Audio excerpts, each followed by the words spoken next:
cause I know what you want. I ask myself, is this shit real? I contemplate about how I feel. Did you make it way too hard to think that this could be what you love to take? It took a lot of hard shit to learn how not to break down and stop it. No matter what I say, shit, I won't let it impact how we grown now, baby. We can let it go away, drift away, can go to waste, go to waste. Stay straight, stay to your face, won't contemplate. You got the ways that is laid. This will be what you love. It took a lot of hard shit to learn how not to break down and stop it.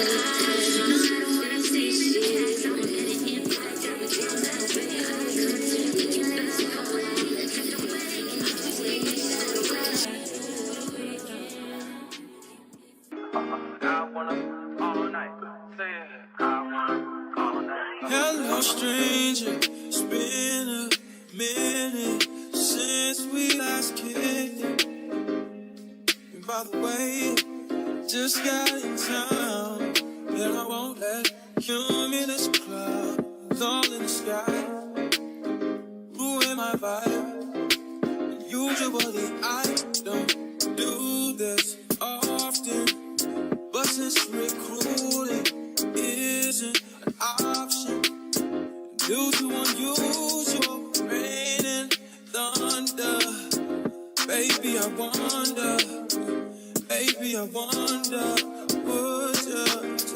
would you put your sweats on for me? Yeah. I got the plug, I made the call for me. I'm talking late night for you. Let me lay a great time on you. Don't hesitate, no, don't you?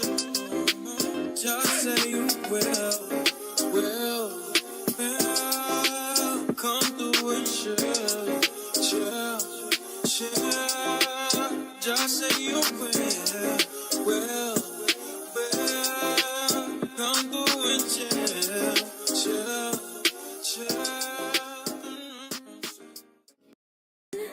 With you tonight is on a island. It's about time we're waking up. The times you wasn't with me waking up. Now you for said I couldn't miss your touch. I needed to distance myself from you. Oh, just to know you want you. So come close, won't you? Can I tell you something for what it's worth? We've been having it back on earth. Take you there, take you. Show you something, give you more than words. We've been having it back on earth. Take you there, take you there. Take you there, won't you? Fill me up till my cup's overflowing. I'm so anxious just to feel the silence. It's so quiet, but I hear you saying to me, baby, it's about time we're making up time. The times you wasn't with me waking up. Now you never said I couldn't let you touch. I needed to distance myself from you. I was just to know that you. So come close, won't you? Can I tell you something for what it's worth? We've been having it back on take you there, take you. Show you something, give you more than words. We've been having it back on take you there,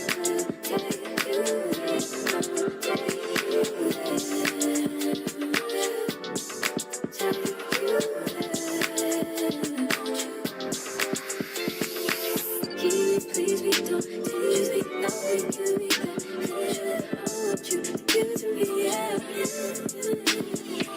Please be don't teach me nothing you need that. I want you to give it to me, yeah.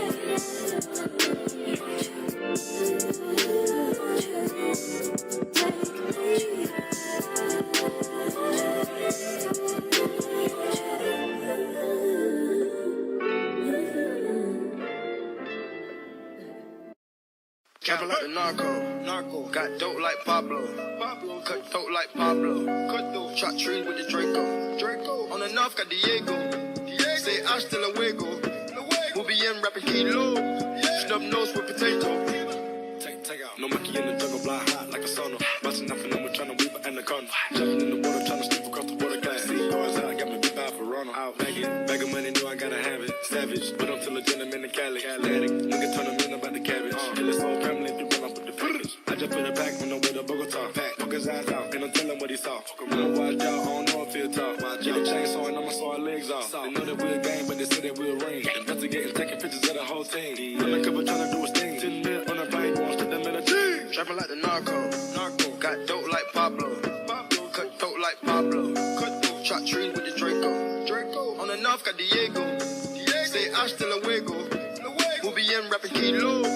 Snub nose with potato. Hey. Cold gang with the cocaine. The more money make more rain. Going up a paint while I'm back in propane. Point blank range, give a nigga nose range. Skip to my loo with the pack and the cat. Jiffy, loo with the bricks, where they at? Drippin', ooze, the paddock all wet. Birds in the truck, they ain't leaving at the nest. Get pie base set like milk. Yup, running with the pack, got slept. Hands in the cookie jar, cut his finger off. Nigga being greedy, we gon' cut his tummy out. 100 bricks on the road, took a couple routes. Flush mama house, Hermes and Philly couch. I ain't really with the razzle dazzle. Knock him out, but then I throw him out the boat paddle. Go to Tijuana, put the kilo on the saddle. Sack him, hit a lick and cop a pterodactyl. Pap him, chop a bite down like an apple. Match it with the acres, with the horses in the cattle. Like the narco. Got dope like Pablo. Cut throat like Pablo. Chop trees with the Draco. On the north got Diego. Say hasta luego. We'll be in rapping kilo. Snub nose with potato.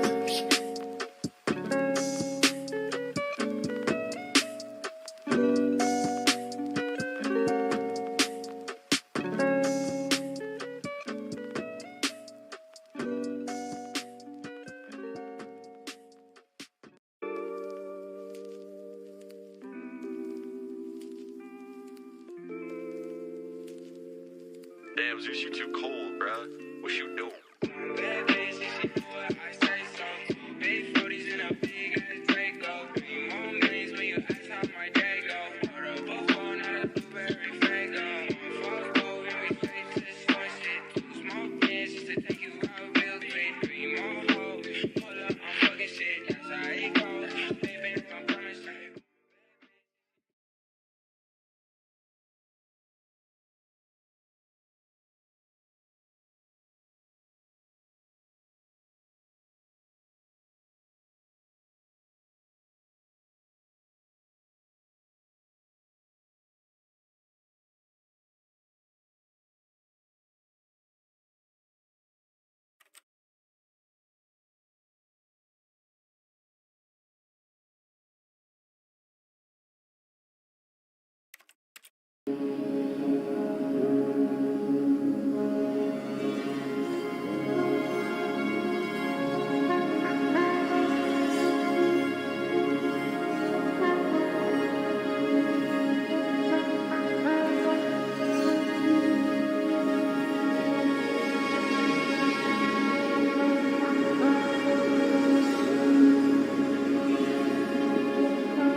All of his co-workers were gone.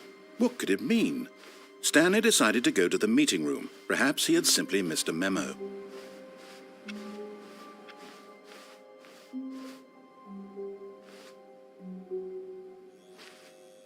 Oh, good. You noticed my sign. Yes, I have something very exciting to show you.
You see, Stanley, I've been reflecting on the Stanley parable and about how roundly disappointing this ultra-deluxe version has turned out to be. The original Stanley parable was a landmark, and any new content for it should live up to that legacy. So forget this ultra-deluxe nonsense. I say we take it one step even further. Which is why I'm very proud to announce for the first time ever, the Stanley Parable 2.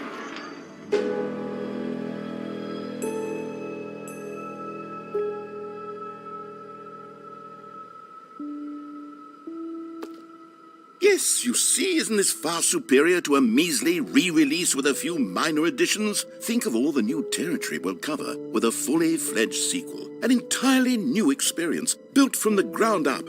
Why, there are so many possibilities. It could go in so many different directions.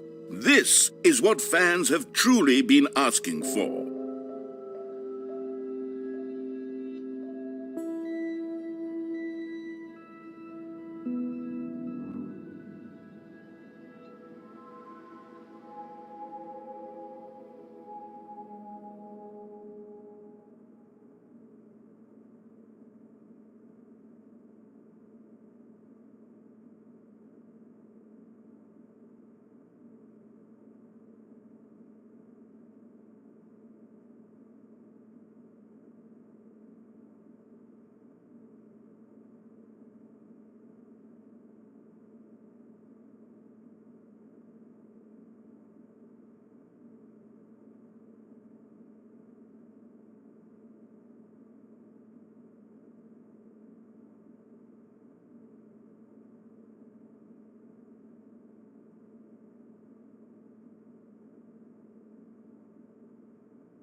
Calling it the Stanley Parable 2 is just so much catchier than Ultra Deluxe, don't you think? Ultra Deluxe? What does it even mean? But the Stanley Parable 2, now that's an artistic statement right there. It's future-oriented. It screams progress and innovation and long-term franchising potential.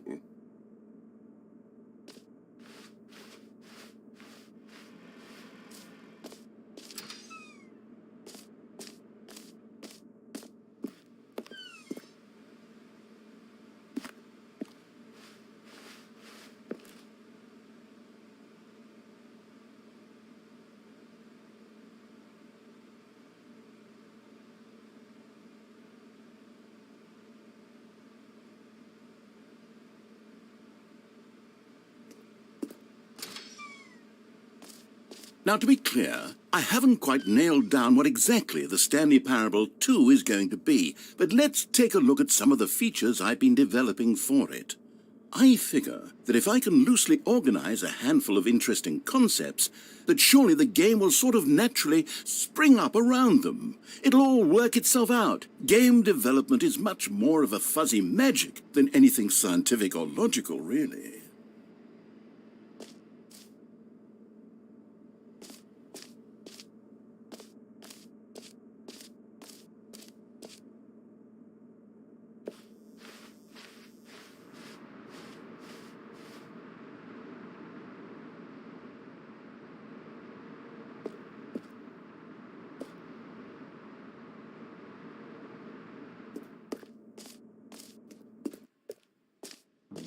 Here we are. Go on, try out some of the new features.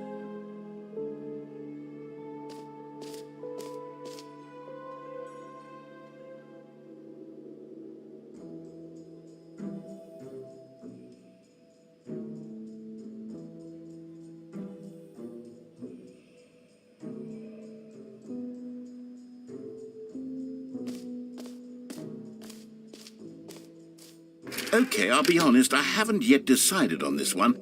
I think that in the new version, the office could use a bit of decoration, like balloons. But I'm undecided on Get Well Someday and Happy 12th Birthday. Which would you go with?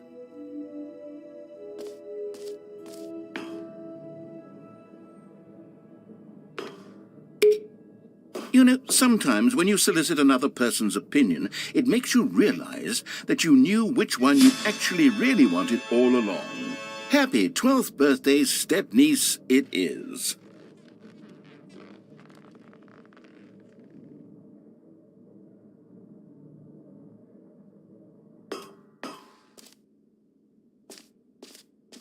Or actually, maybe I should have gone with... No, I've made my decision. We're moving on.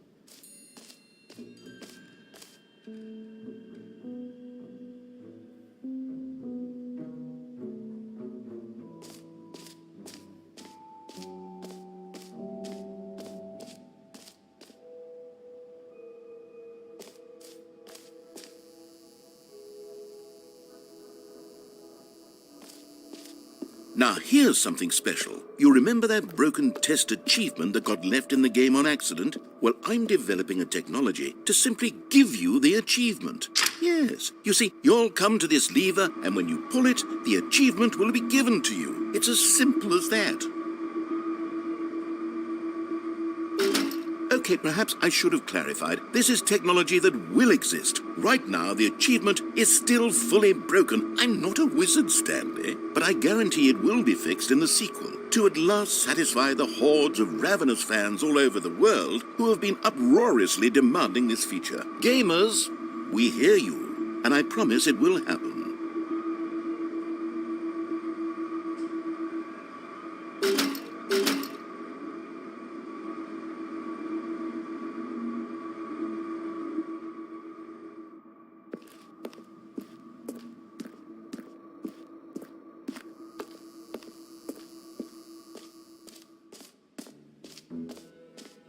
What else? What other exhibits haven't we seen yet?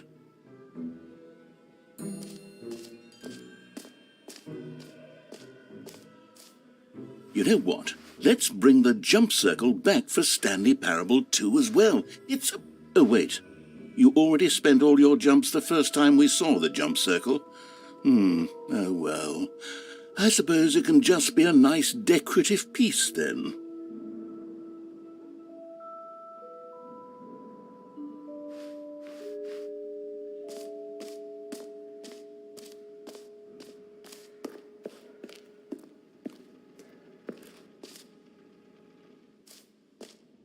Ah, collectibles. Now it's a real video game. In the Stanley Parable 2, you'll run around gathering up these miniature Stanley figurines. And what's truly innovative is that there will be no reward for collecting all of them.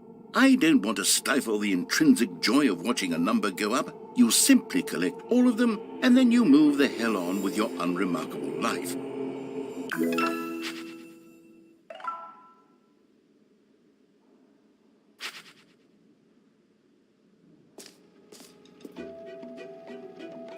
God, it really is the worst when you collect everything in a video game and then they give you a big fancy reward for it. Absolutely tragic.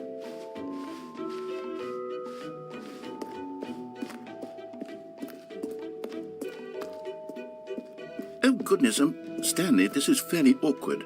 I hate to do this, but before you leave, you really should go to the bucket exhibit. You see, there's a surprise I was going to spring on you later, and it involves the bucket. And I really do hate to break the illusion, but it's important that you go see the bucket, okay? All right, I'll get out of your hair now.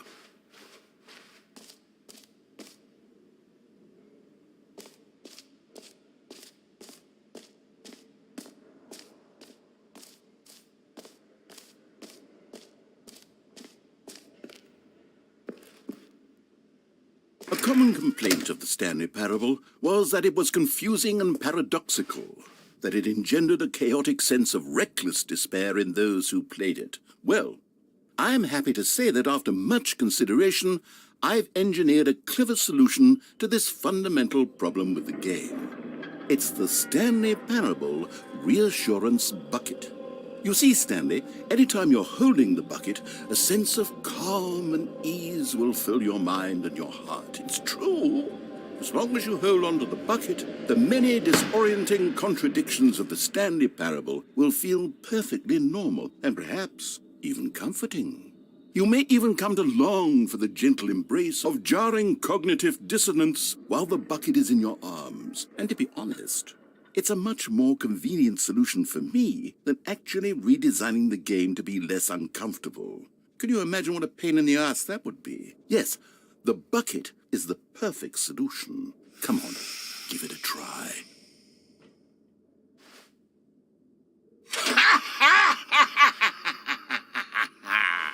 Can you feel it?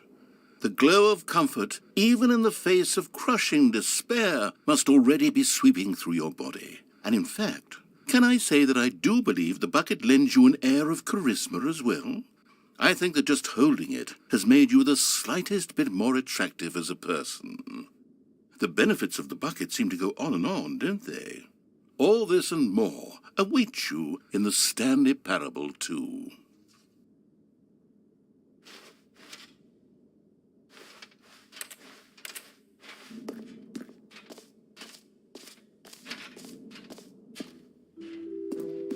Does anyone give out awards for most enjoyable bucket in a video game?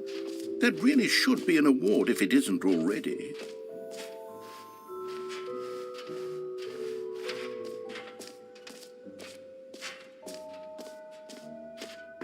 For the Stanley Parable 2, I asked myself, what do players really want? And of course, the first and most obvious answer is that they want to be individually recognized and validated as people. So with that in mind, my first addition to the game is this button which speaks the name of the person playing the game. Isn't that wonderful?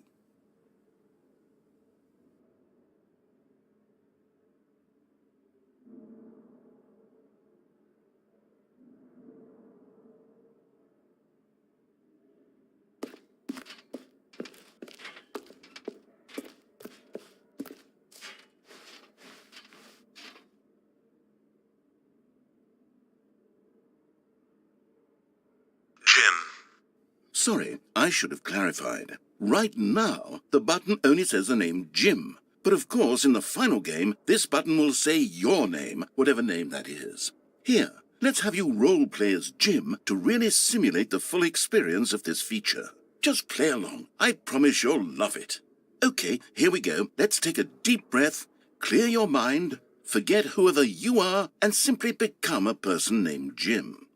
I want you to imagine yourself living as Jim, sleeping and waking as Jim, falling in love and being heartbroken as Jim, seizing all of the world's possibilities as Jim, and as Jim watching your dreams crumble into dust. Do you feel it deeply? Are you really, truly Jim right now? If so, then please step forward and press the button. Jim. Yes, you see? What a thrill, what a rush. That was you. The button described you. Do it again, do it again. Jim. It hits even harder the second time. If this were the only new feature in the Stanley Parable 2, it would still be worth the money. Let's take a break from the Jim button. I'm too emotionally drained from all of this personal validation. Jim. Whoa there, cowboy. Sometimes a person can be too much, Jim. I'm putting the Jim button away. Otherwise, soon you'll start to lose all sense of who you actually are.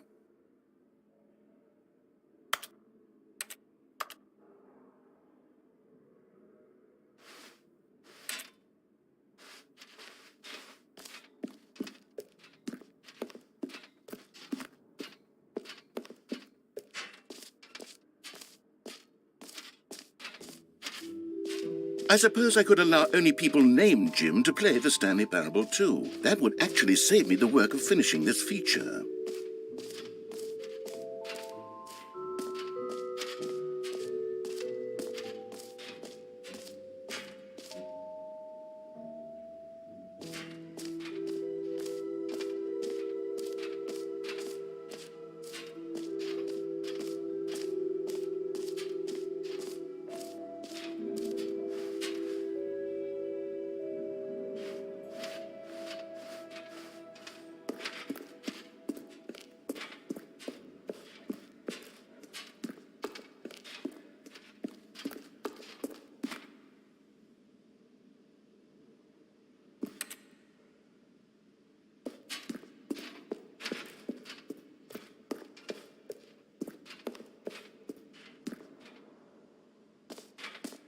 So, Stanley, what do you think? Do you like all of the new features? Yes, I know it's not exactly clear yet how exactly these features will come together as one single coherent video game, but I can feel it in my soul. It's going to work. There's definitely a good game in there somewhere. Say, let's do an experiment. I'll arrange these new features together, and we'll see whether or not it coheres into a meaningful gameplay experience. Okay, are you ready? Here it is. I give you the Stanley Parable 2.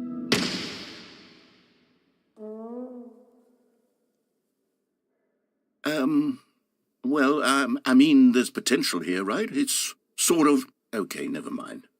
Hold on, let me do a different arrangement. Okay, yes, this is much better. I feel good about this. Here we go. Version 2. Who am I kidding, Stanley? This isn't a coherent video game at all. It's a lot of gags. And I do very much enjoy creating gags, but they don't add up to anything.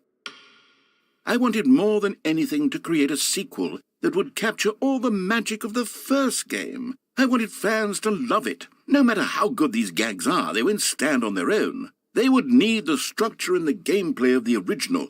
Wait, maybe that's it. I can take the original Stanley Parable and simply, well, insert a few of my new features into it. Tastefully, of course. With respect. With care for the vision and integrity of the original game. Would it possibly work? I suppose it could. But it would need a really, really tremendous title screen. A title screen that says with bold and uncompromising conviction, "This is the Stanley Parable 2. Let me see if I can whip something up. All right, perfect. Go ahead. Take a look.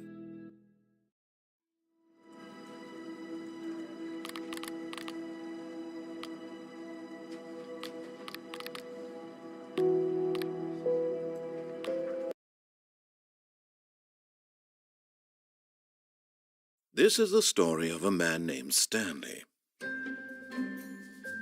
Stanley worked for a company in a big building where he was employee number 427. Employee number 427's job was simple. He sat at his desk in room 427 and he pushed buttons on a keyboard. Orders came to him through a monitor on his desk, telling him what buttons to push, how long to push them, and in what order. This is what employee 427 did every day of every month of every year. And although others might have considered it soul-rending, Stanley relished every moment that the orders came in, as though he had been made exactly for this job. And Stanley was happy. And then one day, something very peculiar happened. Something that would forever change Stanley. Something he would never quite forget. He had been at his desk for nearly an hour when he realized that not one single order had arrived on the monitor for him to follow. No one had showed up to give him instructions, call a meeting, or even say hi. Never in all his years at the company had this happened, this complete isolation. Something was very clearly wrong. Shocked, frozen solid, Stanley found himself unable to move for the longest time. But as he came to his wits and regained his senses, he got up from his desk and stepped out of his office.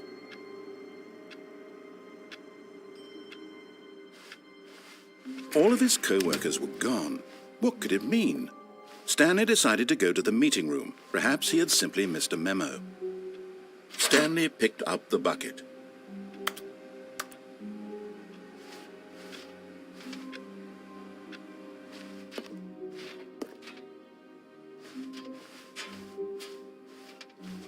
Stanley clutched the bucket tightly to his chest and entered the door on his left.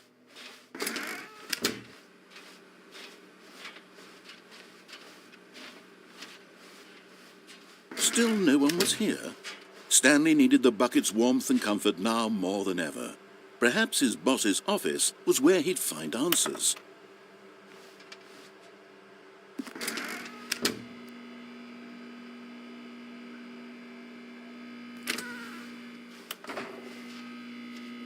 Oh, Stanley, can you feel it? The broom closet. It wants the bucket.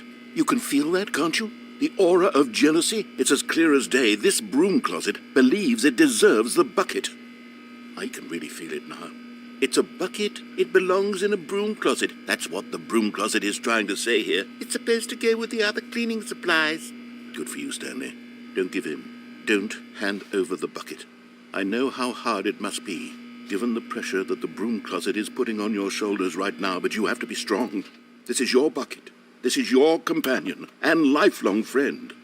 You can't hand it over. Oh, no. We're getting into name-calling now, it seems. Is this how low the broom closet has sunk, that it has to resort to this stream of petty insults simply in order to get you to hand over the bucket? Stanley, I never liked this broom closet for a variety of reasons, but even this is worse than I had imagined. And wait, now the broom closet has the gall to imply that you and the bucket are not truly deep and lasting friends? That your relationship is purely superficial and convenient? Coming to a staircase, Stanley and the bucket walked upstairs to the boss's office.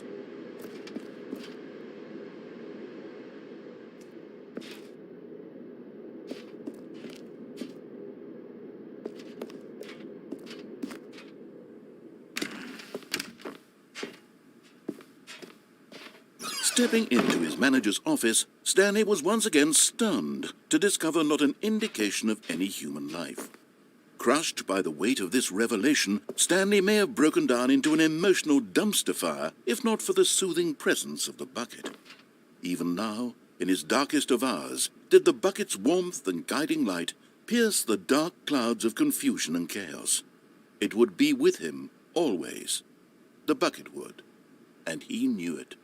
The two of them were inseparable. At this point, Stanley was so absorbed in the tender spiritual connection he shared with the bucket that he didn't notice the keypad behind the boss's desk. Nor in his bliss of simply being near the bucket did he have any notion that the PIN number for the keypad was 2845.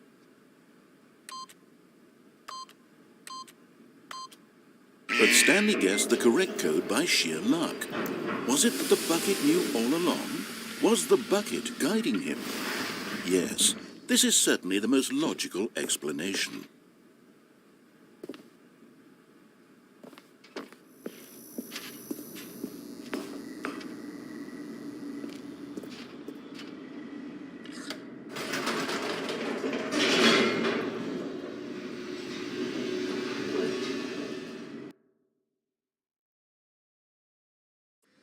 The elevator raced downward, plummeting towards an unknown fate. It would be all Stanley could do to keep himself together, if not for the bucket. Soothing him, comforting him, reassuring that in this darkest moment of uncertainty, he would be all right. The bucket is here for you, Stanley. Everything will be fine.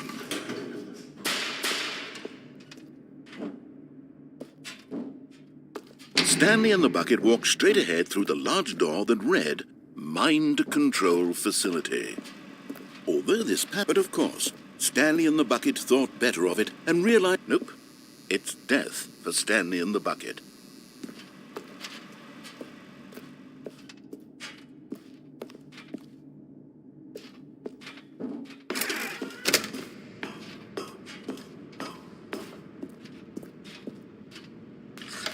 The lights rose on an enormous room packed with television screens. What horrible secret did this place hold? Stanley and the bucket both wondered to themselves.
The monitors jumped to life, and Stanley nearly dropped the bucket in shock. Everyone in the office was being videotaped, monitored like guinea pigs. The bucket had never seen anything like this, and it very nearly burst into tears as Stanley cradled it gently, reassuring it that everything would be fine.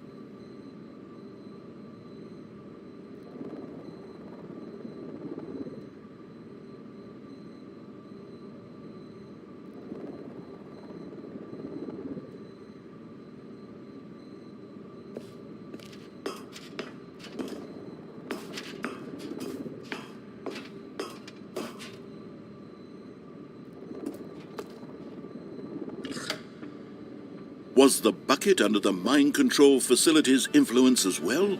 Had the bucket been told to do things it didn't wish to do? What kinds of things does a bucket want to do or not want to do in the first place? These questions raced furiously in Stanley's feeble mind.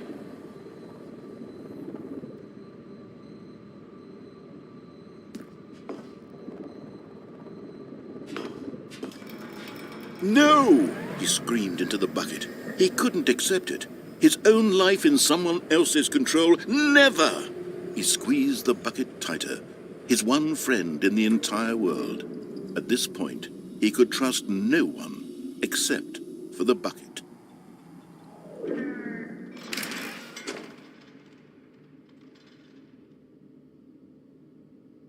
But here was the proof. The heart of the operation. Controls labeled with emotions, happy or sad or content.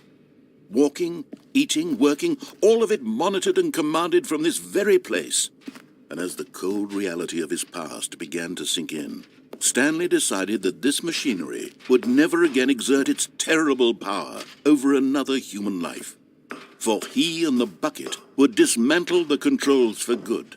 Two best friends, Stanley and the bucket, up against the world. They high-fived in a really cool way, and the bucket made a sassy comment about taking down the system.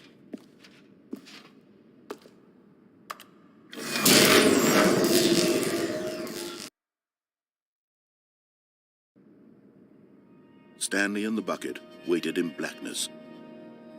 Was it over? Yes, they had done it.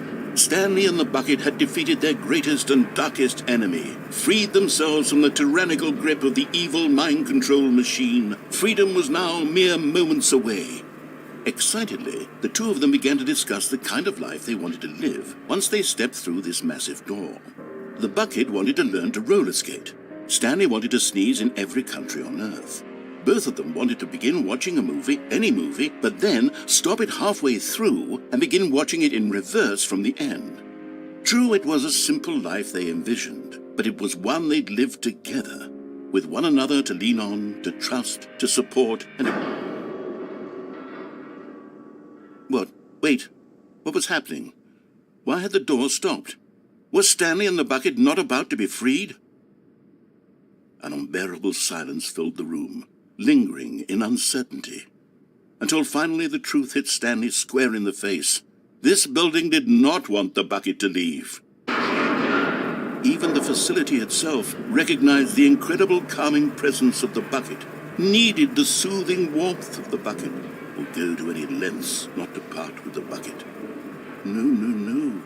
Stanley can't leave this place. Not while he has such a precious bucket in his arms. Not while this building has anything to say about it. Stanley realized he would never again leave this very room. But at least he has the bucket. To be trapped eternally in darkness isn't really so bad, Stanley thought to himself. As long as I have my bucket with me, right? I'll be okay, won't I? Stanley gulped.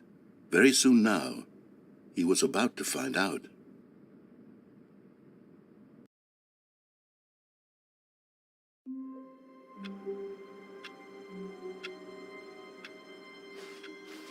All of his co-workers were gone. What could it mean? Stanley decided to go to the meeting room. Perhaps he had simply missed a memo. Stanley lifted the bucket into his arms, and a wave of comfort rushed over him. Stanley clutched the bucket tightly to his... This was not the correct way to the meeting room, but Stanley had felt the bucket calling to him, telling him that the employee lounge was simply the place to be.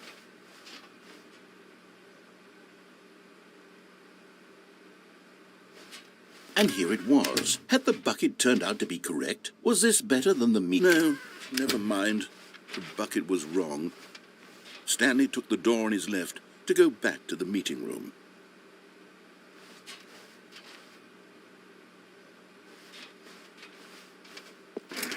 No, said the bucket. don't go to the meeting room. Go somewhere else. The cargo lift, yes. Go there. Go to the cargo. Good, said the bucket. Now ride the lift all the way to the top. There's something up there I need you to do. Stanley did not question why or how this bucket was speaking to him. It should have alarmed him, of course, because buckets can't talk. But Stanley chose not to think about this obvious fact. He was firmly convinced that the bucket had spoken to him, and he unthinkingly did whatever the bucket asked.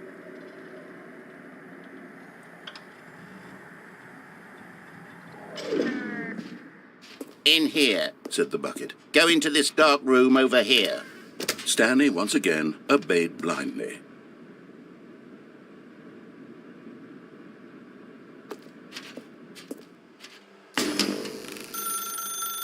Now pick up the phone, said the bucket. Pick up the phone and it will take us back home, where we can go about life together.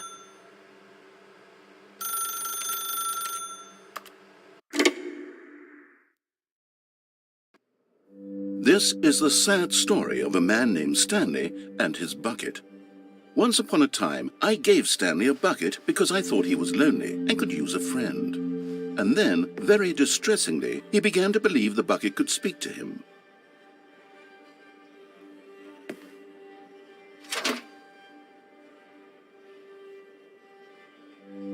The Stanley Parable Reassurance Bucket was merely meant to provide the comforting glow of companionship.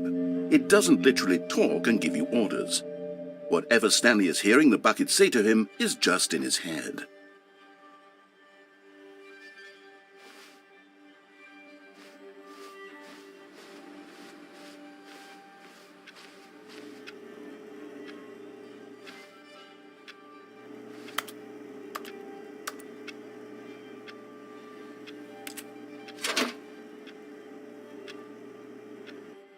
Lately, I've been concerned about him. Wouldn't you be concerned as well? To see him delusional like this, obsessing over an inanimate metal object? I want to say something to him, but I don't know how I can convince him. I don't know if he'll listen to me.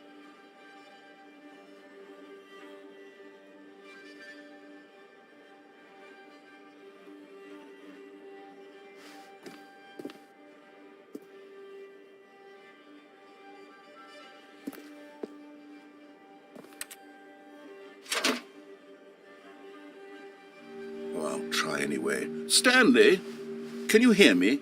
Listen to me. It's just a bucket. It can't think, it can't talk. All it will ever truly do for you is effectively transfer a liquid from one location to a different location. That's it. It doesn't do anything else.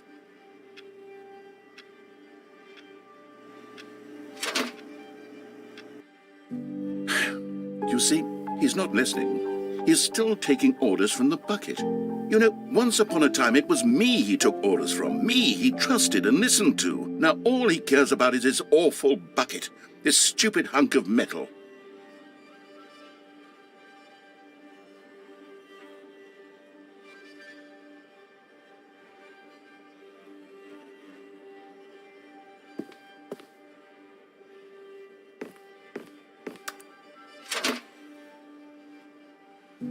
It's sad, but I suppose he doesn't need me anymore. From now on, he's just going to cling to this bucket, this cold, empty bucket, this sort of shiny bucket. Well, I'll give it this. The bucket does have a nice shine to it.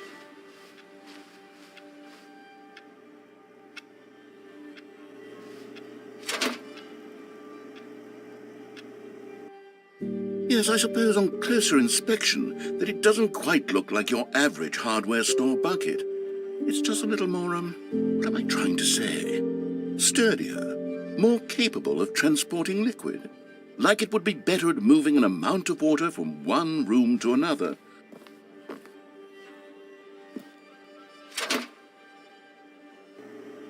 Oh my God, what am I saying?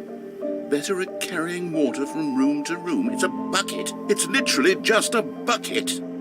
Why do I feel some need to point out the ways in which it's so much more than just a regular bucket?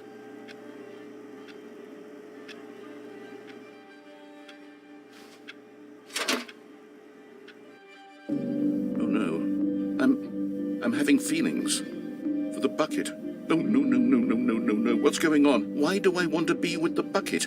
Hear what the bucket has to say. Do anything it asks. What's wrong with me? I don't understand. Perhaps if I had the bucket, this would be less confusing. Yes, the bucket could tell me what to do in this troublesome situation.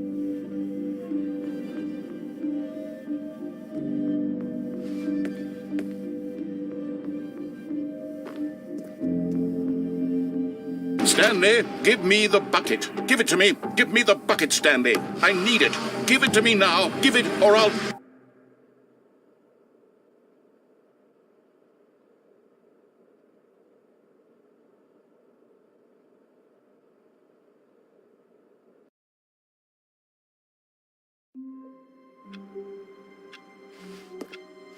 All of his co-workers were gone. What could it mean? Stanley decided to go to the meeting room. Perhaps he had simply missed it. The confusion and the chaos all seemed to melt away as Stanley embraced the bucket. Stanley clutched the bucket tightly to his chest. This was not the correct way to the meeting room, but Stanley had felt the bucket calling to him, telling him that the employee lounge was simply the place to be. And here it was. Had the bucket turned out to be correct? No, never mind. The bucket was wrong. Stanley took the door on his left to go back to the meeting room.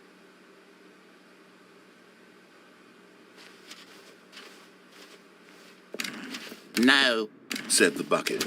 don't go to the meeting room. Go somewhere else. The cargo lift, yes. Good. Said the bucket. Now ride the lift all the way to the top. There's something up there I need you to do. Stanley did not question why or how this bucket was speaking to him. It should have alarmed him, of course, because buckets can't talk. But Stanley chose not to think about this obvious fact. He was firmly convinced that the bucket had spoken to him, and he unthinkingly did whatever the bucket asked.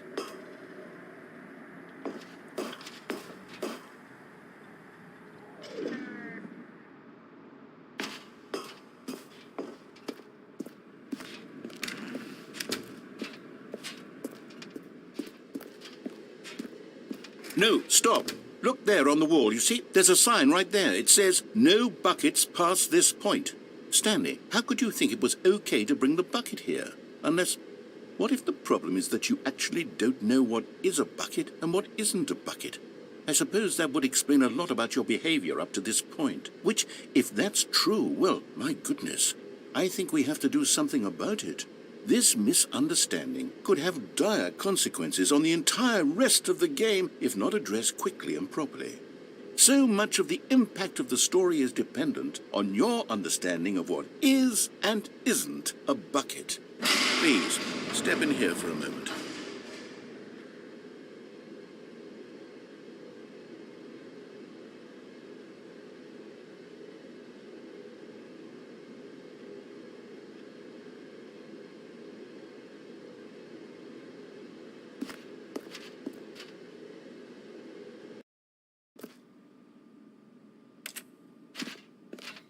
Now then, I'm going to run you through some test scenarios, and you'll tell me whether or not the thing I'm showing you is a bucket. Simple enough, right? This should tell us everything we'll ever need to know about what is or is not a bucket. Okay, let's begin. Item 1. Is this a bucket?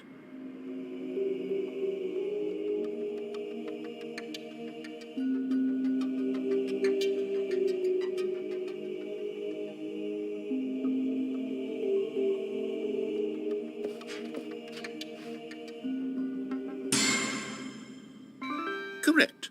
It is a hologram of a bucket, not an actual bucket.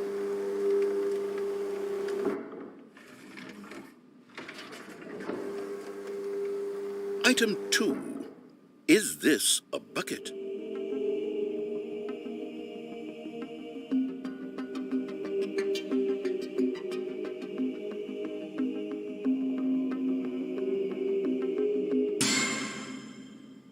Incorrect. It is a 3D printed recreation of a bucket, not an actual bucket.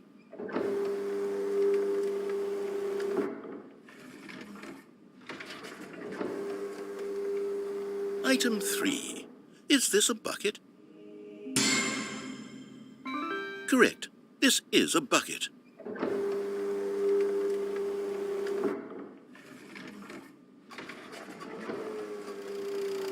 Item 4. Is this a bucket? Correct. This is a tractor and not a bucket. To be honest, I just sort of put this one in here as a gimme, but I was starting to get concerned that even this might be too much for you. Thank you for not making me look like an idiot. Okay, next one.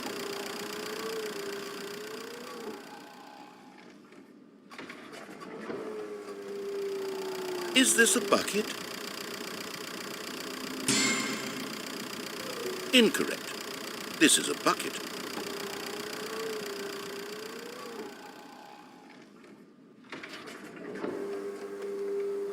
Item 6. Is this a bucket? Trick question. Both. Gotcha.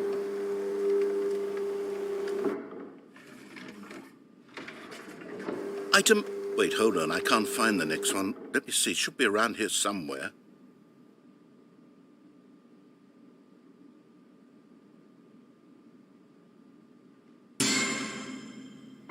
Yes. Thank you. There's nothing here. Of course it isn't a bucket. We both know full well that nothing isn't a bucket. Wait, when I say nothing isn't a bucket, that makes it sound like I'm saying everything is a bucket, which of course is not true. Unless, is that what you think? Answer me straight, Stanley. Are you trying to tell me that you believe everything is a bucket?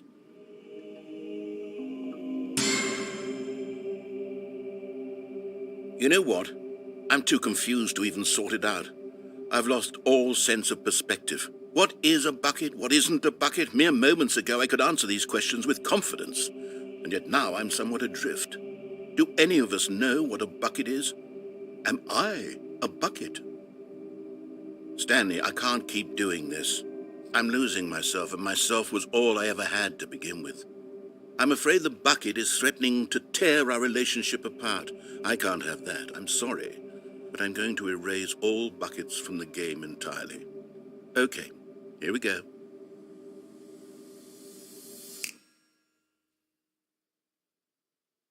What happened? Is everything gone? Why did everything disappear? Wait, was everything a bucket? Every single thing in the game was a bucket? Oh my God, I had no idea. How could... Except me. I'm not a bucket after all. And you, Stanley, you're still here. You're not a bucket either. Oh, this is wonderful news. We're not buckets. Yes, I actually feel much more at ease right now. It's delightful to get some clarity on that issue, but it doesn't change the fact that we haven't got a game. So, tell you what, I'll reset everything and we'll put back all of the buckets, okay? And we'll know that it's all a bucket. But if you run into anyone else, maybe don't mention that.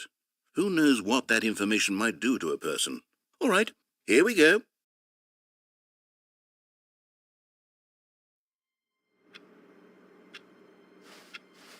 All of his co-workers were gone. What could it mean? Stanley decided to go to the meeting room. Perhaps he had simply missed a memo. Warmth spread through Stanley's arms. With the bucket in his arms again, he was home. Stanley clutched the bucket tightly to his chest and entered the door on his left.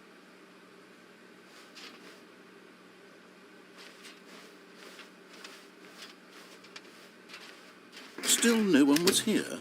Stanley needed the bucket's warmth and comfort now more than ever. Perhaps his boss's office was where he'd find... Coming to a staircase, Stanley and the bucket walked upstairs to the boss's office.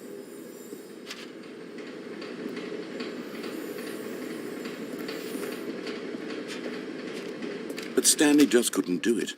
He considered the possibility of facing his boss, admitting he had left his post during work hours. He might be fined for that. And in such a competitive economy, why had he taken that risk? All because he believed everyone had vanished? His boss would think he was crazy.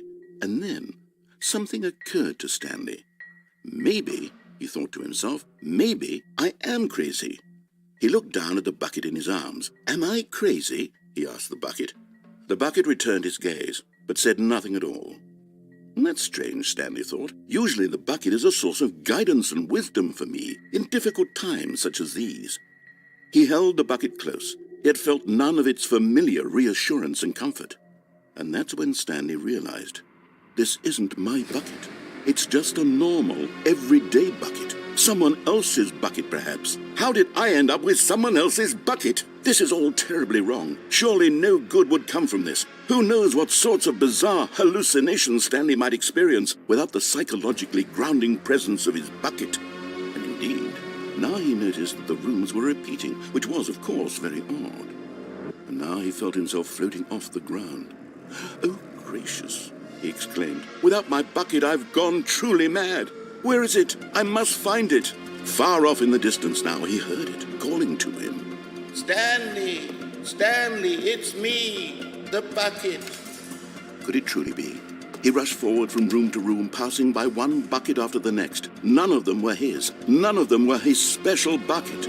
Come to me, Stanley. Find me. He had to find the bucket. He had to return to his old friend. It was the only way to truly restore his sanity. And then suddenly, he froze dead in his tracks. He knew where the voice of the bucket had been coming from. The real bucket was inside of him all along. It was incredibly painful. Stanley doubled over in agony and blacked out.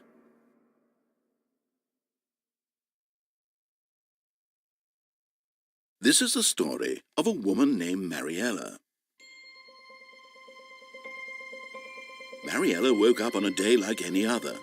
She arose, got dressed, picked up her bucket of comfort and security, and walked to her place of work. But on this particular day, her walk was interrupted by the body of a man who had stumbled through town, talking and screaming to himself, and then collapsed dead on the sidewalk. Right away, she knew what the problem was. This man had no bucket. Of course he'd gone mad, ranting and raving about a narrator describing all of his actions and how everything is predetermined and free will is an illusion and it's all just a video game. It could all have been prevented if only he'd taken his bucket with him. Perhaps he didn't even realize he'd forgotten his bucket at home in the first place. How cruel the world can be, Mariella thought, and she hugged her own bucket even tighter. But of course, she had no time for this. There were a myriad of confusing problems she would soon have to confront at work. for which her bucket would provide absolute guidance and total clarity on everything. Heck yes, she thought to herself, my life kicks ass. And she backflipped all the way to work.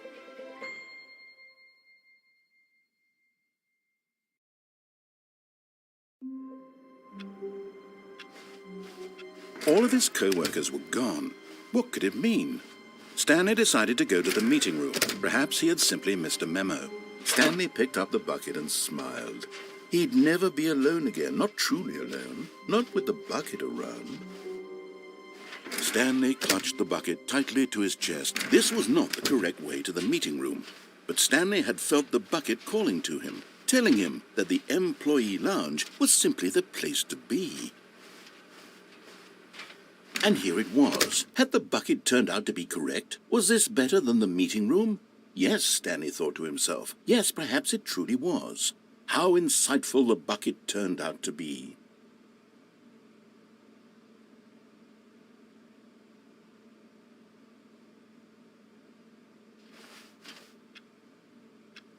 Truly, being here with the bucket was a grand adventure. Stanley reflected on all they'd been through together. First, walking through... No, never mind. The bucket was wrong. Stanley took the door on his left to go back to the meeting room. No, Said the bucket. don't go to the meeting room. Go somewhere else. The cargo lift, yeah, good. Said the bucket. Now ride the lift all the way to the top. There's something up there I need you to do. Stanley did not question why or how this bucket was speaking to him. It should have alarmed him, of course, because buckets can't talk. But Stanley chose not to think about this obvious fact. He was firmly convinced that the bucket had spoken to him, and he unthinkingly did whatever the bucket asked.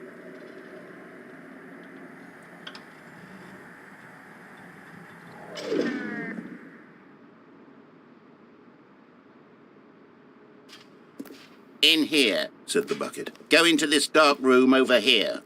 Stanley once again obeyed blindly.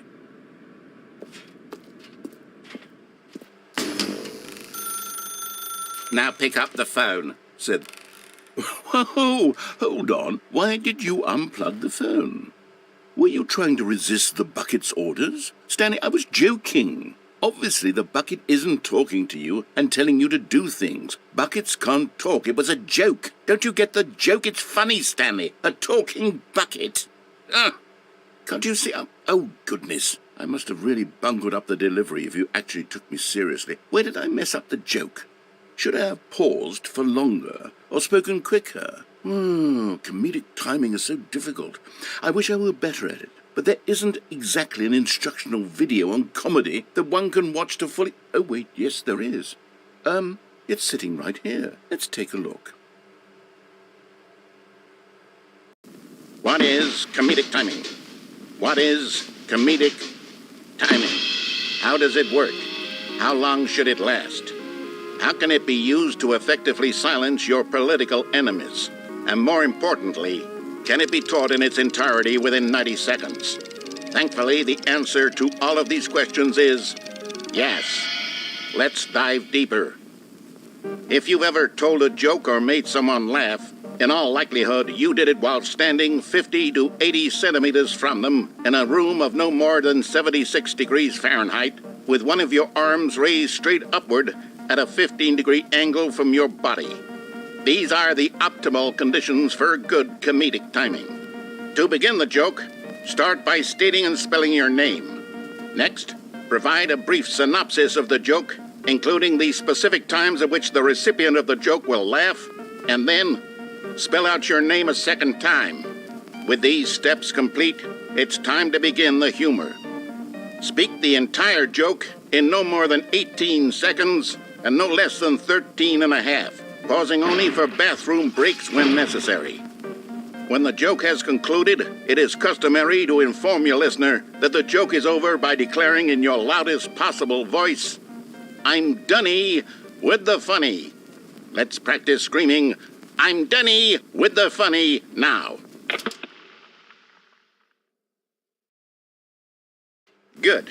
This saying is a perfect example of expectations management, which is the cornerstone of good comedy. Finally, it's time to hand out surveys. Collecting hard data from your audience on how rapt they were throughout the joke is the only way to grow or learn as a comedian.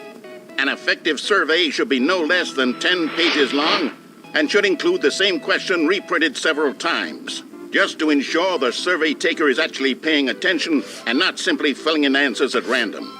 And that's all there is. With these strategies at your disposal, you'll have audiences doubled over in laughter and even tripled over in laughter in no time at all. Just remember to let them stop laughing at some point, you gut-busting little scamp. After all, with each of us needed on the front lines of the war to fight the 12-legged invader who threaten our very existence, and who very likely die in a hailstorm of bullets and mandibles. All of us must be prepared to give our lives to this noble cause, just as our children must do after us, and their children after them. Godspeed, and may Earth reign supreme.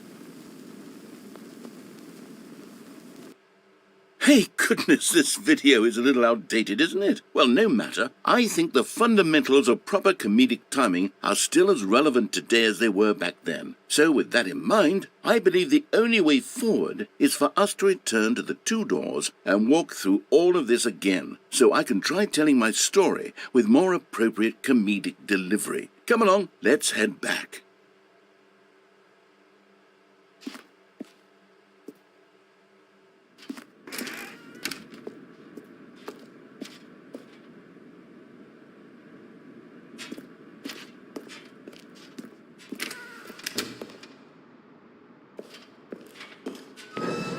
I can feel it. This time, I'm really going to nail the delivery. You'll be in stitches. A talking bucket, you'll say? How ridiculous. How absurd. What a hilarious concept. The king of comedy. That's what you'll call me. Thank goodness we have the instructional video. Otherwise, who knows where we'd be right now. Well, I wouldn't be the king of comedy, that's for sure. The bucket spoke to Stanley. The bucket spoke. The bucket spoke. Oh, I'll figure it out on the fly. No need to overthink things.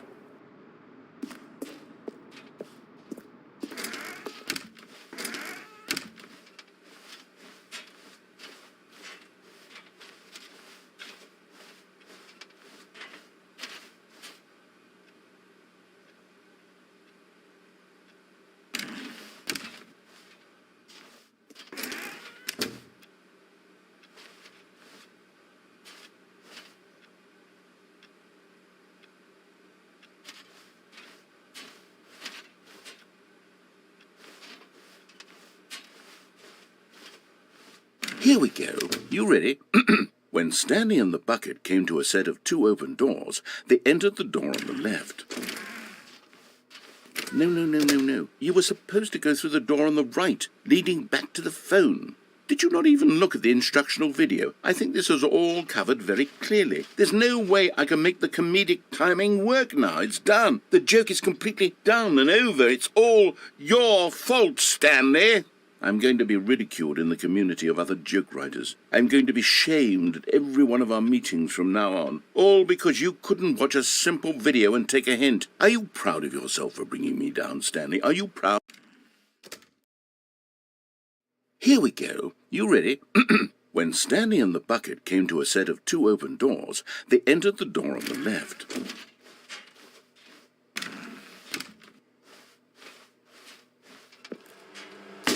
What? We're back at the phone already? No. What's going on? There was supposed to be several rooms leading up to this. There was supposed to be a build-up to this point. A dramatic display of remarkable comedic wit which culminates in this scene with the phone. But now the timing's completely off. The joke will never land. Well, not the way it was meant to. And it's all my fault. I must have forgotten that the phone room comes immediately after the two doors room. What an egregious mistake. I've made a fool of myself. I don't deserve the title of King of Comedy. I'm nothing. I'm not even the lowliest joke-telling whelp. I think I need to go back and rewatch that instructional video again. Yes, surely that will help me improve my... Stanley, you love the bucket so much it's like you... it's as though all of your other most prized possessions pale in comparison. Yes, Well, let me try that again, Stanley. I heard that you are pale with shame over how unabashedly in love with a bucket you are. No? Still not? Is it the delivery? Pale with shame? Pale with shame? Pale... What's another word to describe a bucket? Stanley, this bucket is so metal, I think I saw it playing guitar. No. We're getting away from making fun of Stanley's obsession with the bucket, which was the whole point of this. I'm no good at these jokes. I need more instructional videos. That's exactly what it is. That's what will make me the king of comedy again. More instructional videos. Let's see.